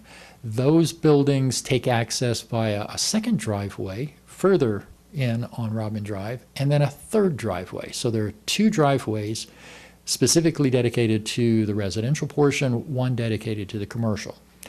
The parking lot and drive aisles within the parking lot for the buildings form a loop that allow you to use either of those driveways. That also provides adequate fire access to the structures. That is something we always look at. The fire department can get in. There's generally more than one way for the fire department to get in. This provides that as required by fire codes as well as our land development code. The buildings themselves are demonstrated in this diagram. There are 3 stories in height. The project is lowest down here and highest back here. So the project will be stair-stepped or tiered up to that level. Each of these buildings from each of the parking sides will appear to be 3 stories tall. Again, if you look at this diagram, if you start at the lowest level of the building here and measure to the highest level of the building over here, it's 4 stories tall. But that grade separation and the separation of the parking mean that the buildings are 3 stories tall and will meet the minimum or meet the maximum height limitations of 50 feet. I believe these buildings are only roughly 40 feet in height and possibly less than that. The overall parking count more than meets the requirement by about 10 parking spaces.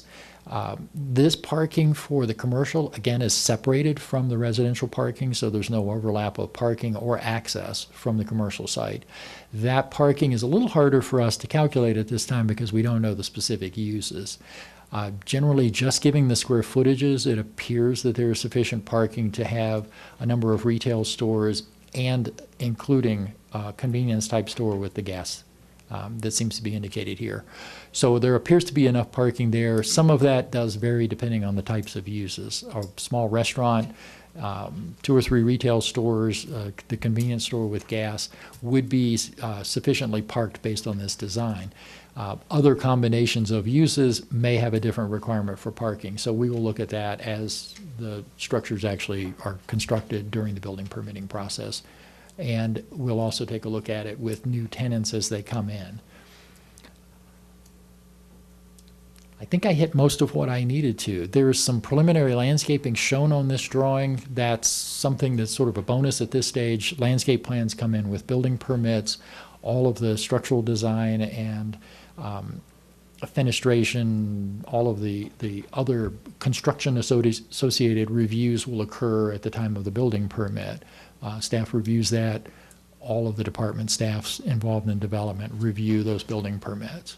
So at this point, I'm going to end my presentation and take questions. I do want to point out that Mr. Lafferty is here to, I don't know if you want to make a presentation or discussion or just answer questions. We're conclude my report at that point. Okay. I think at this point I'd like to hear from the developer. He may answer some questions that the commission might have, and then we can come back and ask both of you the questions. So, yes, sir. Well, good morning. Good morning. I'm Mike Lafferty, Lafferty Development. I mostly develop in Phoenix, multifamily and mixed-use projects. I have Dellsview up here, which is 200 units, and now currently this is Peaks View. This is, as you said, the entrance to the city, which is very, very important to me, and the location of the buildings and the setbacks and the elevations. These are 3-story buildings. On the north side, we have 1 1s and 2 2s and 3 3s. We have about 200,000 square foot of building, about 180,000 square foot of rentable, which is a very big project. We have on the north side of the 3 buildings in the middle, we have garages.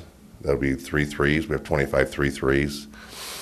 So some important parts of the project are the elevations, as you've been talking about in the prior case, and the final colors will be determined. But I do want to note the finishes are in a standard apartment. There's a lot of stucco, and I don't believe in that, and very little light. Light's very important to people and energy. So our buildings are about 20% stucco, 30% hardy board, 10% stone, the stick stone, and about 30 to 40% glass. And that's very important. With this project, I don't know if you have an elevation. Okay, so very important that this project is the way it's situated with the peak's view, that the glass is very necessary. So it's just not going to be a standard apartment building, is the point. So also what's very important, so we have 1-story clubhouse, we have 5 3-story buildings, and we have 1 commercial building about 13,000 feet. And yes, sir. Could you go through the percentage breakdown of Certainly. facade? Okay, the facade, stucco 20%, hardy board or similar material 30%, 10% stone, a stone tile, and 40%, 30 to 40% glass. Thank you. Okay, trending towards 40% because we want the light in the views. And as the elevation goes up on the project, the upper building will be fantastic. The lower building to the southeast will be the least views, but the elevations are very nice. So what's some very important things to me as a developer, and should be to everyone in the community, is parking. So my parking ratios are 1.8. 1.5 is very acceptable in apartments, but 1.8 is outstanding. If you can get 1.8, you're doing really well.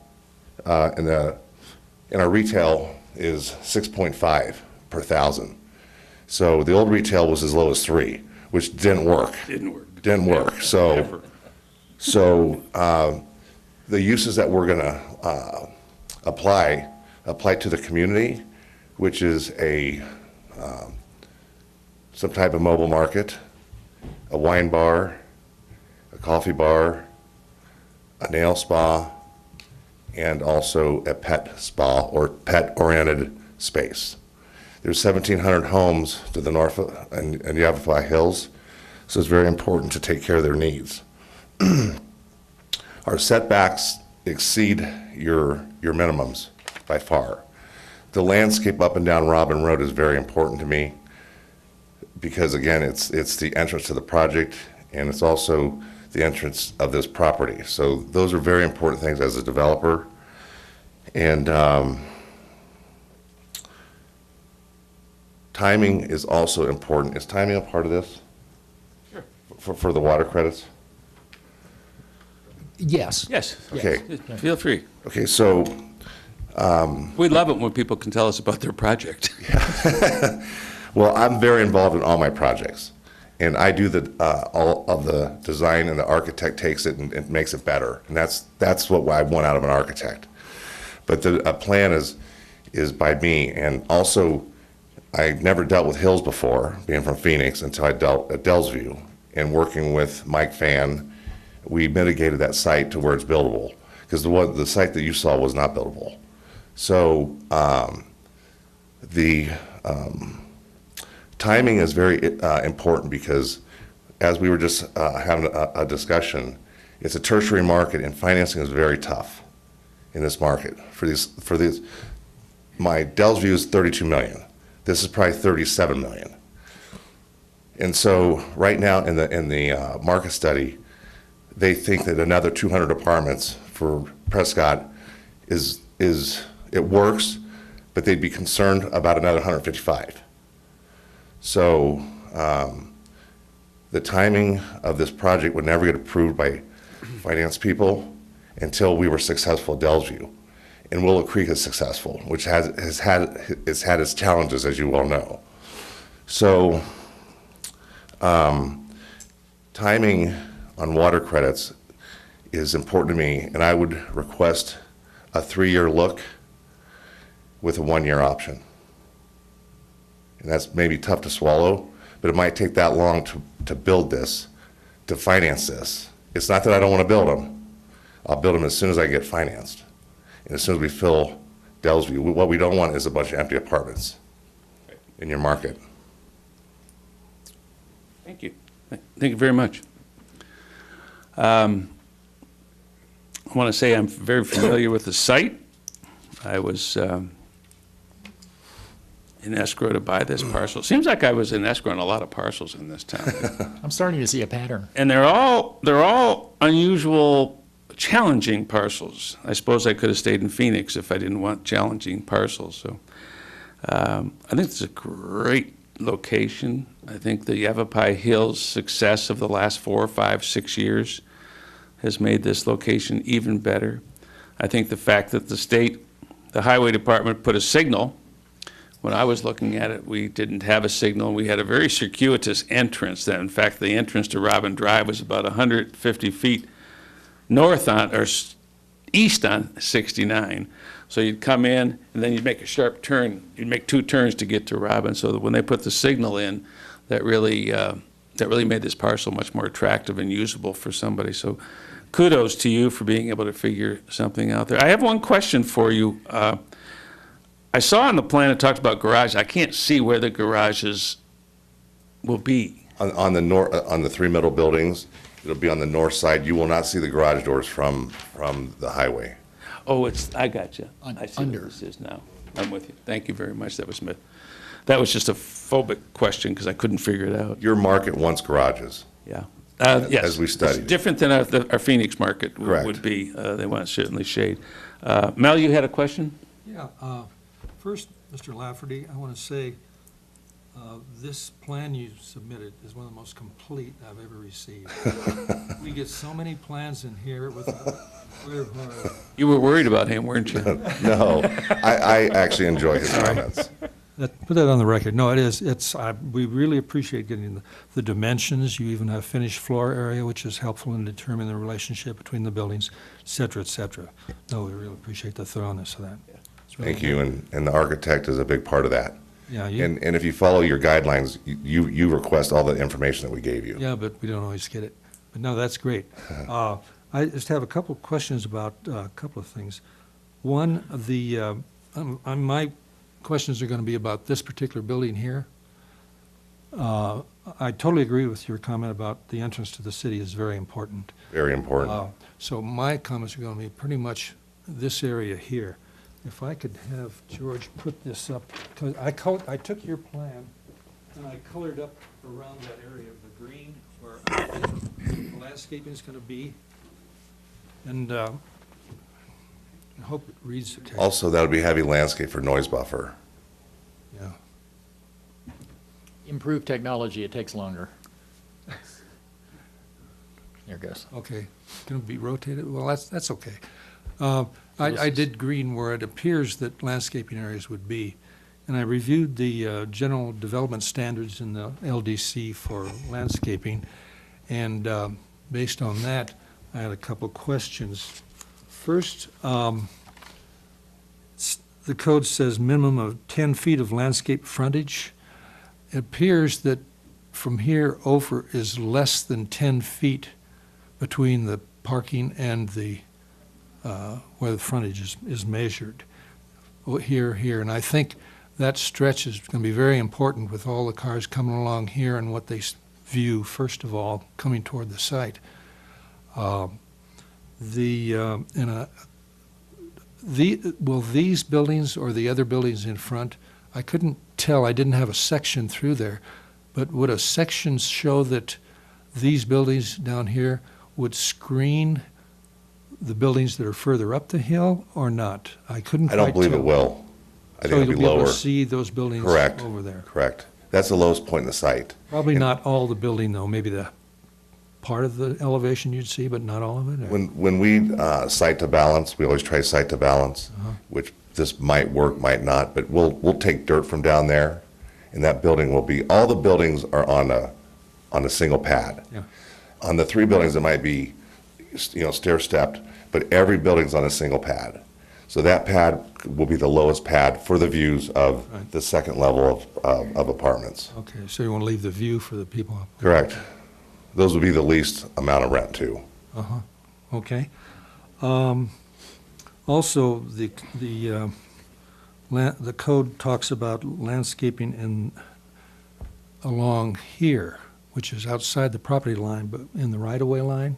And these trees here, are these trees that you would propose to plant along here, outside of your property line, within the right-of-way? It says that the owner's required to maintain them as well, put them in and maintain them. I believe yes is the answer. They're on there, so that tells me my architect put those on there. And yes, we would maintain them as well. And yes, it's important that I could be as heavy landscaped in that area as possible. Yeah, from along here. Correct. So yes, we would maintain them. And we do have maintenance agreements with the city of Phoenix that are very similar on landscape. Mr. Chairman, just for clarification, that particular area is under the control of state ADOT, so that is not a public street. The criteria in the Land Development Code applies to properties under our jurisdiction and road rights of way within our jurisdiction. So he would have to work a separate agreement out with ADOT for any landscaping or maintenance in that area. Am I correct about the 10-foot requirement, though? Yes. Okay, thank you. I think that was about it. I know the code talks about spacing between the trees, too. They don't want a solid. It talks about 25 feet maximum, I think. One of the things... Which wouldn't apply for the reason you just said, but... Not for trees along that, but one of the things that we encourage are for these landscape areas, these islands, to break up the parking so that you don't have more than 20 parking spaces without an island, and we encourage planting of trees in those islands. So there's a little bit more depth than just the 10 feet. It also goes into those islands. But again, that's something generally we do with the landscape plan when it's submitted to us at the time of building permit. Mm-hmm. Okay. The other point, landscape being the first, the other is, this dimension is 250 feet frontage, and the building itself has no relief with regard to offset, so that there's some Movement. break in that long, flat frontage. Did you look at ways of maybe making 2 buildings instead of one long one? Because what you've done further up the hill, where you've got the smaller buildings, I think 130 feet frontage, they work well and they have different, angles and so forth, so there's some variety. But this building here, I think, being the most important, and 250 feet, that's close to a football field with no relief of the structural vision that you see there. Did you look at any way of... Are we looking there at a footprint, or I don't think we're Yes, looking at yes, architectural? footprint. This would Correct. be a foundation. I would say that's the pad. Yeah. That's the pad. The movement in the building is not going to be this. Yeah, mean, I there's don't, gonna I be can't movement. imagine that Mr. Lafferty would have a building that didn't have some relief visually That's why I from was the at, architecture. because it looks like with the parking and the dimensions, I'm not sure it'd be difficult without losing a couple of units. I can lose a couple units. I What mean, else? when it comes out, these are going to be beautiful buildings. So I would like you to look at those as paths. Yeah, this is just a site plan and not architectural. No, but I know, but Yeah. usually, if it's a significant amount of a offset, it would show at this scale. It would, you're right. The most important thing to me is pad cost in my civil work, in the excavation, dealing with a hill, and I always try site to balance. You think we'll balance? Yeah, I mean, we're hauling in soil on Dells, and that's the first time I've hauled soil on any development I've done. So I always try site to balance and look at these as pads, and I always look at it to mitigate cost, which that's the difference between a project being financed and works in the financial model and one that doesn't. George, is Mr. this a Chairman? preliminary site plan review? This is a site plan review, again, associated with a proposal to go to council for water service Is agreement. this a preliminary site plan, or is this the final site plan? This is a conceptual site plan review. It's preliminary. We will get a full site plan Mel, with the building permit package for review. And we do have criteria in the code that requires facade manipulation, insets or extensions of the building outward to give relief so that you get shadow and you get some relief when you're looking at the building. Those will be required of the building design. And I can tell you, just to second Mr. Roop's comment about the site plan being very good, the building plans came from the same architect for the Dellsview apartment complex on Willow Lake Road. They were an outstanding submittal as well. They're a very good architectural firm, and they will provide us what's called for in the code, including that articulation or fenestration or something to break up the relief of the facade of the building. If there's a way, I want to know your feelings. The first most obvious thing would be to do maybe a couple of things. If that could be split into two buildings with a landscape area between them significant enough so it reads as two buildings instead of one 250-foot building, and landscape between it, a 4-foot relief on the frontage isn't going to change Has that. to be 20 foot for fire. 20? Between, yes, sir. That's one possibility. I don't know if you think that's feasible. Another, as far as where this driveway is it possible the building could be cut at this point and moved further as close as you can get it, and then have the driveway? For fire, for Don Devendorf went like that. Does it have to be around the perimeter, or could it Correct. go through here? For circulation, I believe, for the water, everything is for the fire department, which I respect keenly. Oh, sure. So the circulation, I'm going to say, does not change. Well, you I can't mean, do it's inches, some play here No, and there, okay, final yeah. plan, but overall, that is the circulation required by the fire department, and Don's been great to work with as well, so. Okay, no, I understand that. Oh, so well, I would request that maybe take a look at making two smaller buildings with, and if you say 25 feet separation is required, say a 25 feet separation between those two buildings, keep the rest of the pad exactly where it is, and then landscape that really heavily so that from the street, it reads as not 250 feet, but 220 feet, whatever. I respect your comments. Anyway, if you could look at that. Any other It's questions? It's not a bad comment at all. You have any more questions there, Mel? No. No, thank you. Any other questions from the commissioners? I have a question. Mr. Gambogi? You have a very lucrative parking ratio in the, and on the print, a regular parking space is 9 foot wide, and Correct. a compact space is 8 foot wide. And I see some compact spaces in the southeast corner. How, of the parking spaces you have, what % are compact? It would meet the maximum, I'm sure. Which is 15%. 15%? And we allow compact spaces to be as narrow as 7 feet. So his are slightly oversized, Smart cars. Which is really narrow. really narrow. Caused a lot of dings indoors. Motorcycles. Yeah. So, Marshall? About traffic count there, and what is VDOT going to require? Are they going to require, have you explored that at this point? we've sent them the plans and they have not required anything from us. I think it's because they have the decel lane already on the south side of the property, and they have I wouldn't be there without that light.